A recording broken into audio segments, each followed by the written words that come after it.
आज हम बात करेंगे ऐसी रानी की जिनका नाम इतिहास के पन्नों में कहीं खो सा गया है।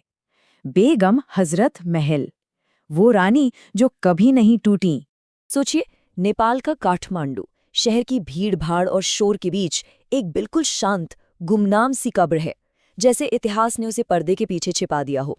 तो सवाल ये उठता है कि अपने राज्य से इतनी दूर इस अनजान देश में आखिर ये कौन सी रानी दफन है?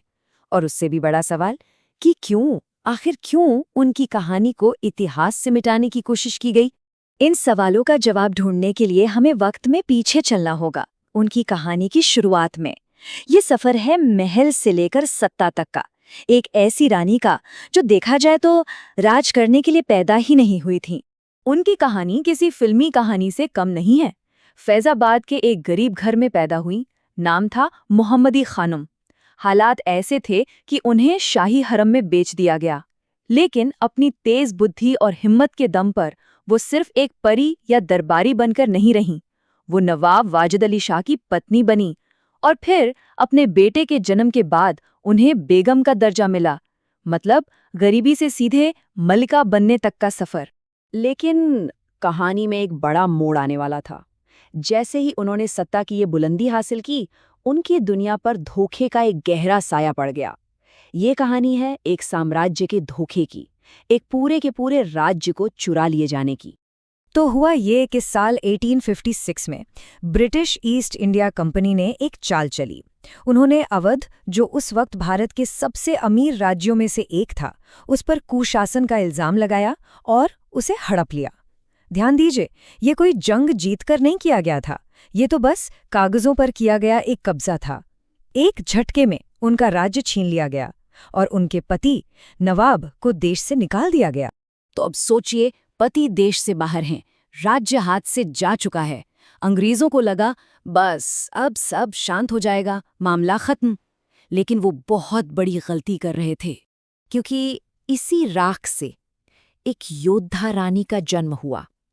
अवध की वो रानी जिसने बगावत की चिंगारी को आग में बदल दिया।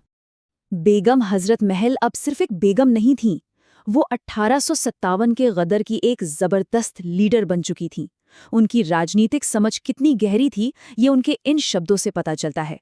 उन्होंने अंग्रेजों की असलियत को सबके सामने रख दिया, और इसी बात ने हिंदू और मुसलमान दोनों को उनके खिलाफ एक कर दिया। और वो सिर्फ बातें नहीं कर रही थीं, वो काम कर रही थीं। उन्होंने क्या क्या किया, देखिए। अपने छोटे बेटे बिरजिस कदर को गद्दी पर बिठाया और खुद उनकी जगह राज संभाला। फौजियों को, आम लोगों को और बाकी राजाओं को सबको इकट्ठा किया। नाना साहब जैसे बड़े नेताओं से हाथ मिलाया। और सबसे बड़ी बात, इस पूरी लड़ाई का खर्चा उन्होंने खुद उठाया। उन्होंने लखनऊ को अपना किला बना लिया और जंग के मैदान में भी वो खुद अपनी फौज के साथ खड़ी नजर आईं। वो सिर्फ एक रानी नहीं, वो एक कमांडर थी। लेकिन फिर लड़ाई का सबसे मुश्किल दौर आया, एक ऐसा मोड़ जहां उन्हें एक बहुत बड़ा फैसला लेना था, और उनका फैसला था सरेंडर करने से इनकार। ये रानी का आखिरी फैसला था। जब लखनऊ अंग्रेजों के हाथ में चला गया, तो उन्होंने बेगम के सामने एक डील रखी। कहा कि हम आपको शाही पेंशन देंगे, आपकी सुरक्षा की गारंटी लेंगे, आप आराम से अपनी जिंदगी गुजारिए। लेकिन बेगम का चुनाव क्या था? उन्होंने पेंशन के बदले इनकार को चुना, सुरक्षा के बदले देश निकाला चुना, आराम के बदले गरीबी को चुना और गुलामी के बदले आज़ादी को। उन्होंने अपने उसूलों से कोई समझौता नहीं किया। वो झुकी नहीं, उन्होंने कभी सरेंडर नहीं किया। तो फिर सवाल वही है, इतनी हिम्मत वाली, इतनी अटूट शख्सियत को हमारा इतिहास भूल कैसे गया, क्यों भुला दिया गया? चलिए एक तुलना करते हैं। रानी लक्ष्मीबाई, हम सब उनका नाम जानते हैं, किताबों में पढ़ते हैं, उनकी मूर्तियां हैं, वो एक नेशनल आइकॉन हैं। और दूसरी तरफ बेगम हजरत महल, उतनी ही बहादुर, लेकिन उन्हें इतिहास में हाशिए पर धकेल दिया गया। नतीजा, एक अनजान देश में एक गुमनाम कब्र। ऐसा क्यों हुआ? जवाब ये है कि उनकी कहानी अंग्रेजों के लिए खतरनाक थी। सोचिए, एक औरत, एक मुसलमान और एक ऐसी रानी जिसने ये साबित कर दिया था कि अंग्रेजों को भी हराया जा सकता है, कि वो अजय नहीं है।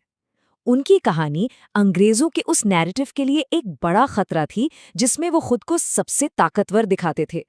इसीलिए उनकी कहानी को मिटाना एक सोची समझी राजनीतिक चाल थी। लेकिन अच्छी बात यह है कि अब धीरे धीरे ही सही उनकी विरासत को फिर से याद किया जा रहा है। जैसे 1962 में लखनऊ के विक्टोरिया पार्क का नाम बदलकर बेगम हजरत महल पार्क रखा गया। फिर 1984 में भारत सरकार ने उनके सम्मान में एक डाक टिकट निकाला और 2017 में काठमांडू में उनकी कब्र पर उन्हें औपचारिक तौर पर श्रद्धांजलि भी दी गई। उन्होंने उनका राज्य छीन लिया, उन्होंने उनका नाम मिटाने की कोशिश की, लेकिन वो उनकी हिम्मत को कभी नहीं जीत पाए। ये कहानी हमें सोचने पर मजबूर करती है कि इतिहास ने बेगम हजरत महल जैसे और कितने ही नायकों को हमसे छिपाने की कोशिश की होगी।